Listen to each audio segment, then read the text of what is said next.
Time now for Outsiders. I'm Barry Cassidy, and you're not. Indeed it is. Outsiders this morning, Patricia Carvelis is the Victorian editor for the Australian newspaper. Paula Matthewson is a corporate communications consultant and blogger. And Chris Berg is from the Institute of Public Affairs. Welcome to you all. Thank you. Thank you. Morning. We have a guest tweeter this morning too, and it's Fairfax cartoonist Kathy Wilcox. If you want to follow the conversation on Twitter, you can contribute, you can read, you can just stand and look in amazement. Follow the ABCRN hashtag. Well, we had an election.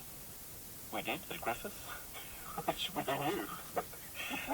Well, badly we knew. We knew, we heard. Well, I think we should look. The result has been a result, and it's you know a triumph of incumbency over. Well, no one's actually claimed victory yet. Well, I think victory's being claimed, but I don't think defeat is being conceded. Conceded, that's right. Yeah. Which is a subtle point, but I think a significant one.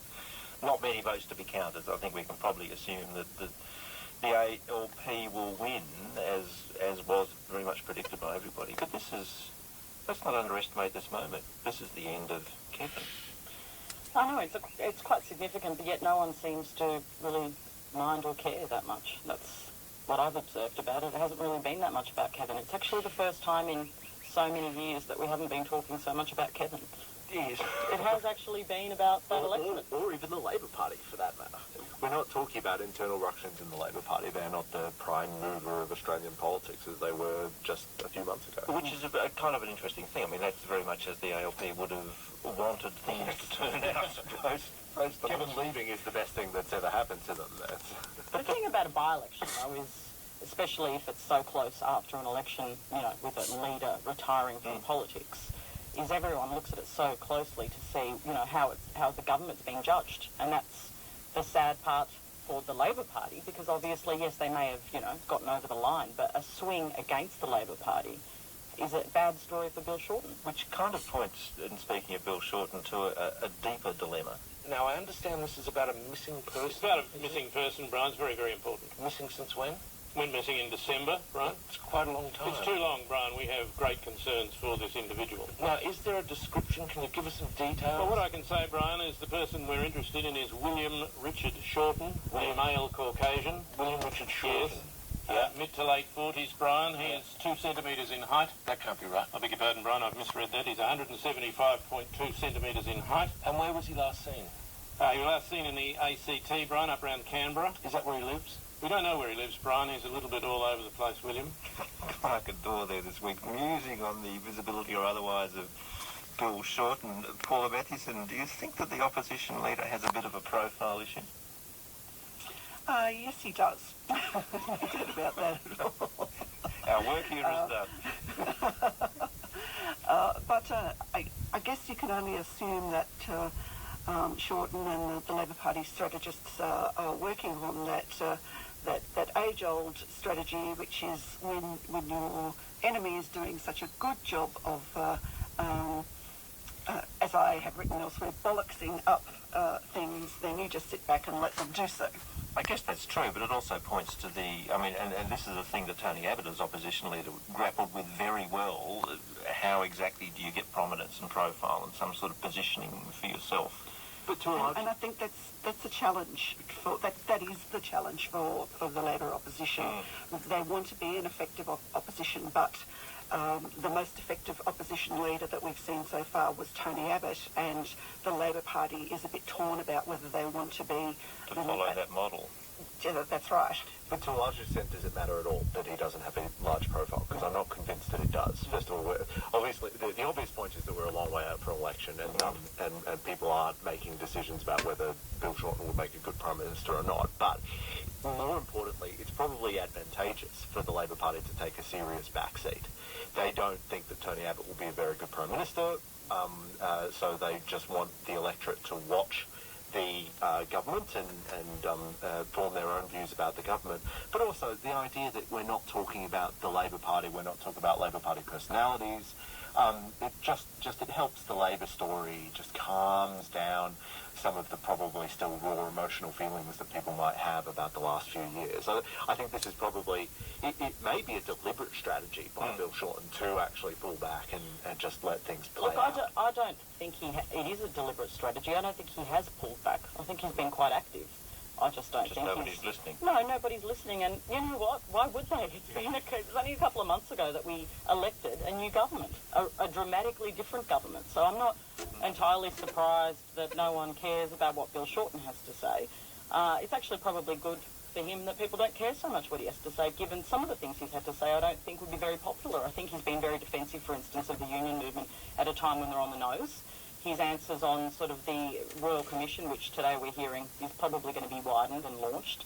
A joint police investigation is going to definitely be launched today or tomorrow by the government. So I think Bill Shorten's, the sort of scrutiny on him is probably helpful for him to lay low, even though I don't actually think he's been laying low. And I say that as a media practitioner who receives, daily a couple of press releases about him standing next to... Yeah, I do. I know he's trying. Traditional because opposition. He's been everywhere. He's absolutely visibility been everywhere. I don't think he's been, he took a bit of a break over Christmas, but he's certainly very active at the moment. I think this week we're going to see Parliament resume for the first time this year, and battle lines will be drawn, and his effectiveness as an opposition leader scrutinising the Prime Minister will certainly be watched, and I'm not convinced he's got that covered. I'm not convinced he's doing that particularly well. So he has to dramatically improve his performance in question time and question the Prime Minister in a way he was not able to do at the end of last year. I'm sure that the prep will be in hand for that. And Paula, this is a really interesting moment because we had the election, we had the resounding result. We've had a lot of sort of rhetorical political work going on subsequently. Now, there's pressure on the government too to sort of get down to some tin tacks. Indeed. One of the criticisms that Tony Abbott made of Kevin Rudd when Tony was opposition leader was that the Rudd government hit the ground reviewing, and that now seems to be a label that fits this current government very comfortably. So we've got the Commission of Audit, we've got a number of reviews either happening or pending. So the government's really going to need to start saying exactly what they're going to do. And unfortunately for Australians, probably the first example of that will be the budget, which will probably be a bit of a nightmare for all of us because we can tell that from the way the Treasurer is softening us up at the moment. Although you could make the argument, Chris Berg, that fortunately for Australians, the budget will be a nightmare because there's a pretty strong case that that's what the country might require. Yeah, absolutely. The government was elected to do two things, which is A, stop the boats, and B, fix the budget. They feel that they've got the boats issue relatively well sorted, and now this is the big pressure. This is actually much, much harder. So, because they're going to have to make enemies, there are a lot of interests based on budget. I've been interested in watching Tony Abbott's performance on this because obviously there was a view, and I was in this team where I thought Tony Abbott's actually not as right-wing economically as you all think. He's kind of a softie when it comes to things. He when he gets, what I mean by that is when there's a lot of public pressure on an issue, we saw it with Gonski. He folded on that pretty quickly, didn't he, on the funding? The public pressure. Absolutely. Yeah. He's a populist, really traditionally can't, particularly on those big sort of funding issues. But we've seen him stare down industry assistance a few times now. Yeah, but that's exactly why that debate is so important. We're watching the play out of that. It's a proxy for will Tony Abbott be a free market Prime Minister or not. So the Liberal Party dries, or the free market side of the Liberal Party, are watching this intently closely because this is a proxy for how much will he spend over the period of 2 or 3 terms. Will he become a big spending John Howard or will he cut government size as they wanted to? And Paula was seeing here in that dichotomy, in that tussle within the Liberal Party for ascendancy, we're seeing something there of the rise and rise of Joe Hockey. Yes, and I think I identified at the end of last year that Joe was no longer, we could no longer call him Sloppy Joe, that he was starting to feel very comfortable in his role as being the government's principal salesperson and doing a reasonable job of it, and not only in boardrooms, behind closed doors in boardrooms around the country, but in the media. and I think we're starting to see that turn around in the media now, certainly in the past week or so with the background briefings he seems to be doing, that finally his credentials are being put forward. People are seeing that he is able to do this salesmanship job, this framing task, that everybody needs to take responsibility, to take a bit of the pain. And we'll see after the budget, I suppose, whether he's been successful in selling that message. I mean, that's the interesting thing, Patricia, if we take it with sort of the Keating model of the reforming treasurer, it's the big idea matched to the capacity to convince everybody that's a good idea that makes it work. Yeah, I mean, what's lacking, I suppose, at the moment is, so it's about cuts, but where's the big idea? So he doesn't have the reform. No, but he doesn't. You know, I can't see the big reform. I mean, there's executing a few of the labour reforms. The NDIS is one of the key ones, obviously.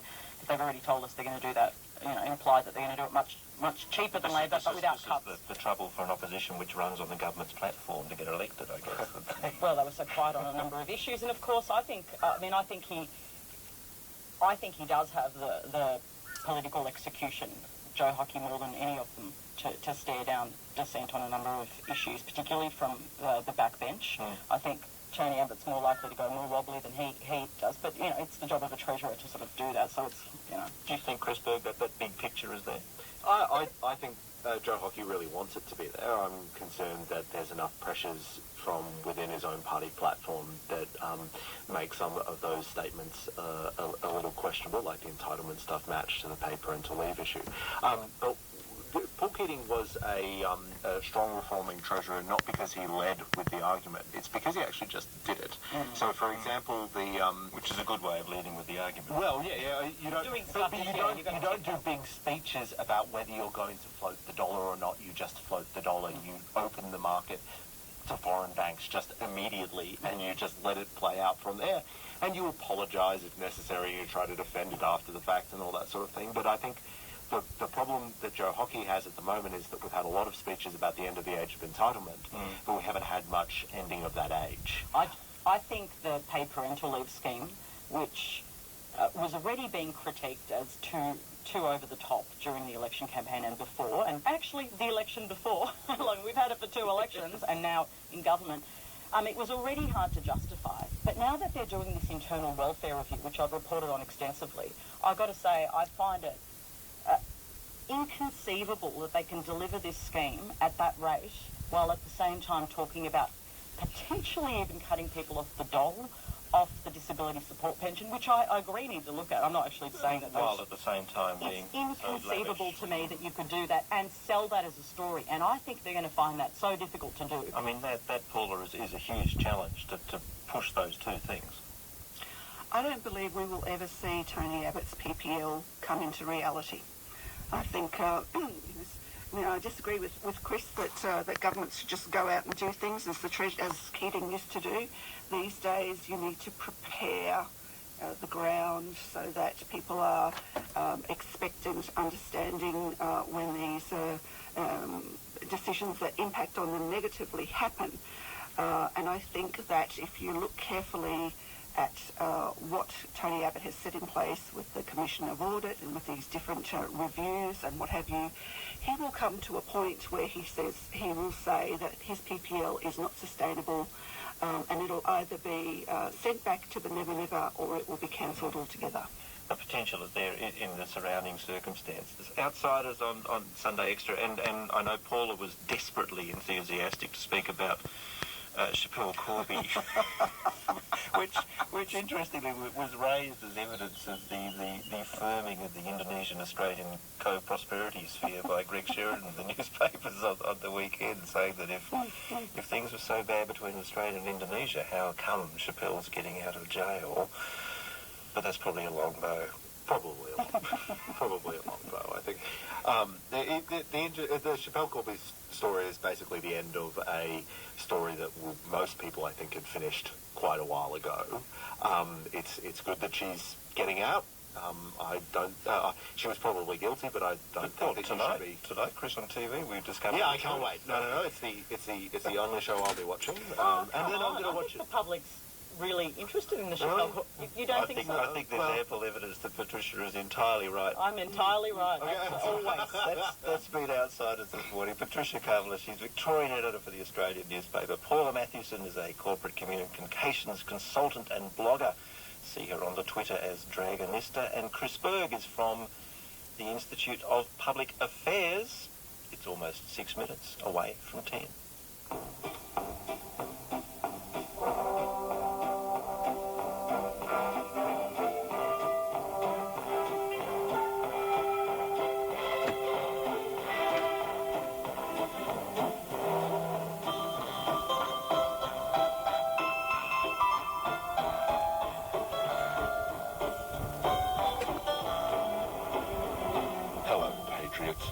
Welcome to First Dog on the Moon's Guide to Modern Living.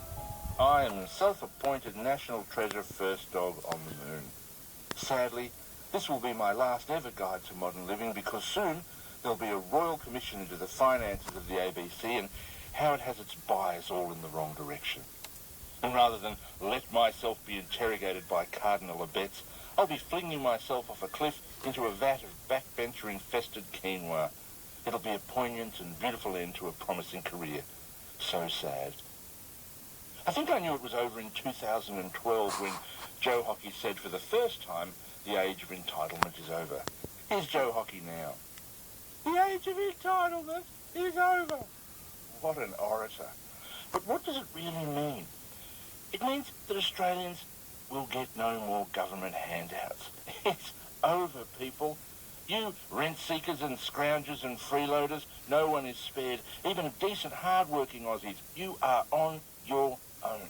For example, the upstanding citizens of Shepparton, who want $25 million to keep their fruit canning factory open. The answer is no. Nothing. Nada. And the reason? Well, Tony Abbott says it's because of the amazing pay conditions that those greedy unions have negotiated for the workers. It's made the company uncompetitive. And Australia's not open for that kind of business. If you want assistance, you better be winding back workers' conditions. Did you know the workers at the SPC cannery get a bright can allowance? What even is that? Tony says the unions have ruined everything with their excessive holidays and their fancy penalty rates and probably a tropical fruit and meddling handling allowance as well.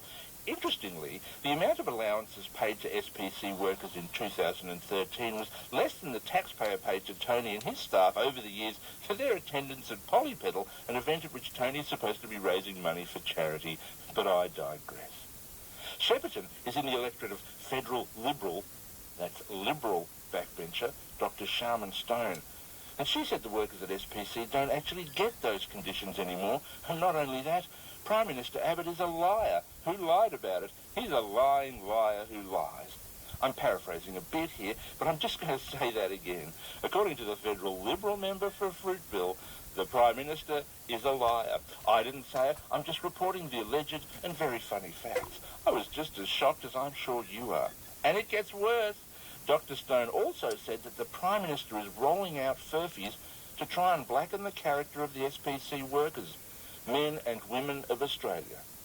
It appears that in Tony Abbott, we have elected to the position of Prime Minister a character-blackening furphy roller. Oh, my tinned plums in syrup. But it's not all bad news. While it turns out that, yes, the age of entitlement is over, it's not actually over for everyone.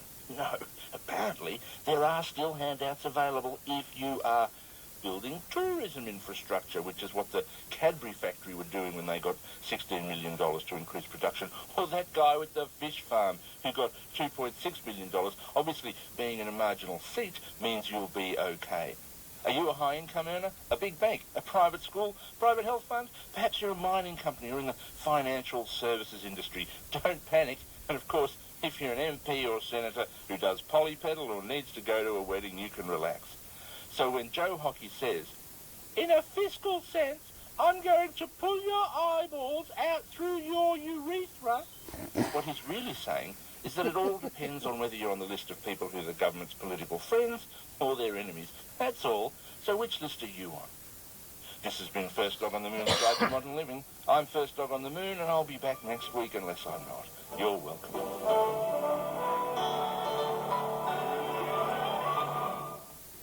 Okay, well, that's all pretty true and all pretty correct and all pretty interesting. I think there might be some interesting news on the bushfire front for those global warming denialists and climate science denialists, so I won't stop this video here. I'm going to record a little bit of the 10 o'clock news bulletin as well. The body sphere goes...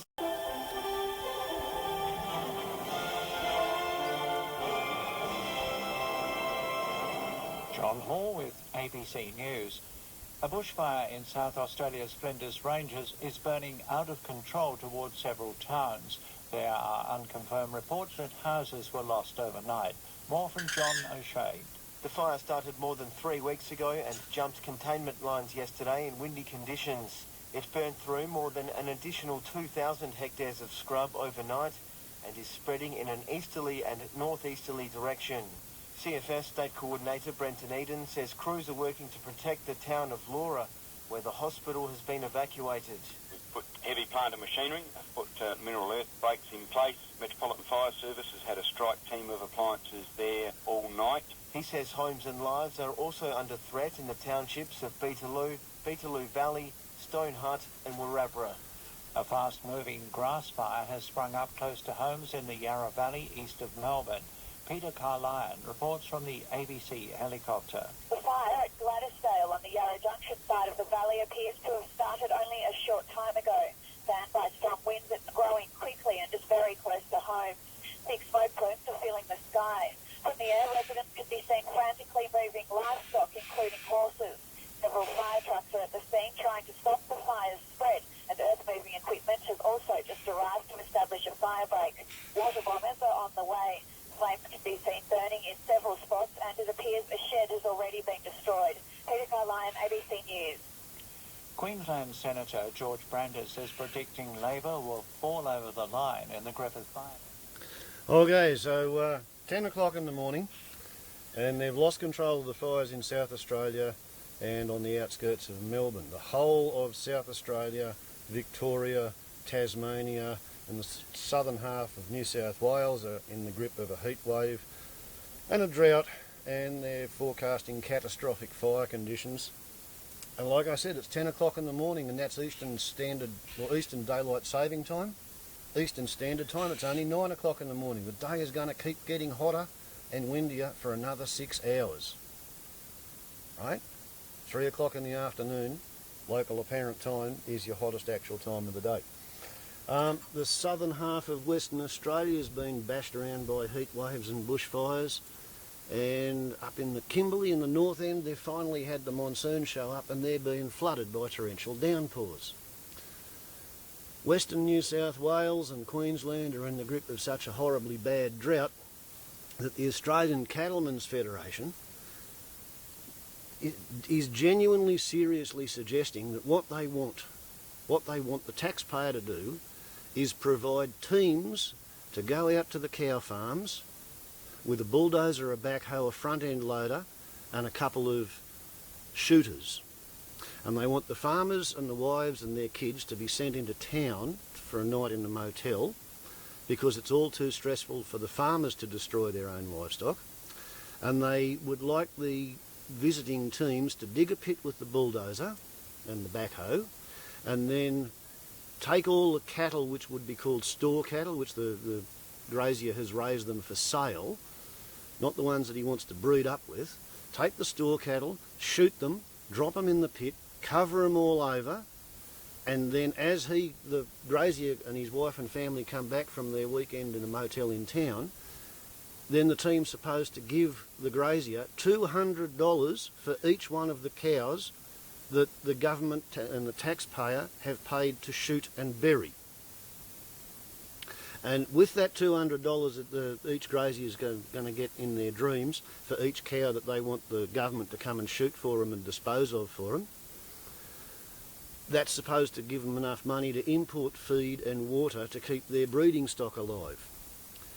And the National Party and the grazing lobby and the meat industry and the livestock industry, they are claiming that this drought is an unusual circumstance and it'll all go away when things get back to normal, and therefore they have so too got a genuine busyness case whereby the rest of Australia just has to keep them afloat. Well, I would say that if they'd started voting green 30 years ago, and if Australia had have done something to try and reduce its carbon emissions, then the greenhouse effect wouldn't be so bad, and they wouldn't have the heat waves, the droughts, the catastrophic conditions, and they wouldn't be going broke. At the moment, what they have demonstrated and proved by getting droughted and flooded out of commercial existence to the point where they can't afford the interest to borrow the money to feed their livestock, they can't afford the interest to borrow the money to truck their livestock to market because it's worth nothing, because nobody wants to buy cattle.